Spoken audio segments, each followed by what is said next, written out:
الذين ينقضون عهد الله من بعد ميثاقه ويقطعون ما أمر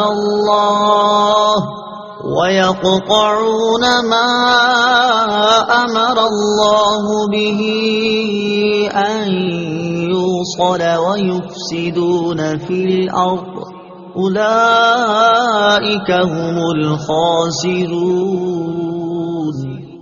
ترجمہ: وہ لوگ جو اللہ کے وعدے کو پختہ ہونے کے بعد توڑ ڈالتے ہیں اور اس چیز کو کاٹتے ہیں جس کے جوڑنے کا اللہ نے حکم دیا ہے، اور زمین میں فساد پھیلاتے ہیں، تو یہی لوگ نقصان اٹھانے والے ہیں۔ الذین ینقضون عہد اللہ، وہ جو اللہ کا عہد توڑتے ہیں۔ تفسیر صراط الجنان میں ہے، اس سے وہ عہد مراد ہے جو اللہ تعالیٰ نے گزشتہ آسمانی کتابوں میں حضور سید عالم صلی اللہ تعالی علیہ وسلم پر ایمان لانے کے متعلق فرمایا تھا۔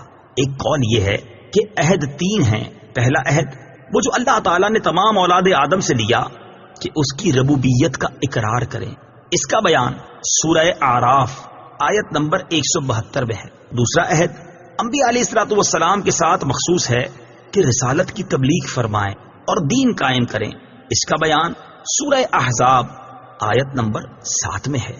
تیسرا عہد علماء کے ساتھ خاص ہے کہ حق کو نہ چھپائیں، اس کا بیان سورہ آل عمران آیت نمبر 187 میں ہے۔ ما امر اللہ بہ، جس چیز کا اللہ نے حکم دیا۔ تفسیر صراط الجنان میں ہے، جن چیزوں کے ملانے کا حکم دیا گیا وہ یہ ہیں: نمبر 1 رشتہ داروں سے تعلقات جوڑنا، نمبر 2 مسلمانوں کے ساتھ دوستی و محبت کرنا، نمبر 3 تمام انبیاء علیہم الصلوۃ والسلام کو ماننا، نمبر 4 تمام کتابوں کی تصدیق کرنا اور حق پر جمع ہونا۔ ان کو قطع کرنے کا معنی ہے رشتہ داروں سے تعلق توڑنا، انبیاء علیہم الصلوۃ والسلام کو نہ ماننا اور اللہ تعالی کی کتابوں کی تصدیق نہ کرنا۔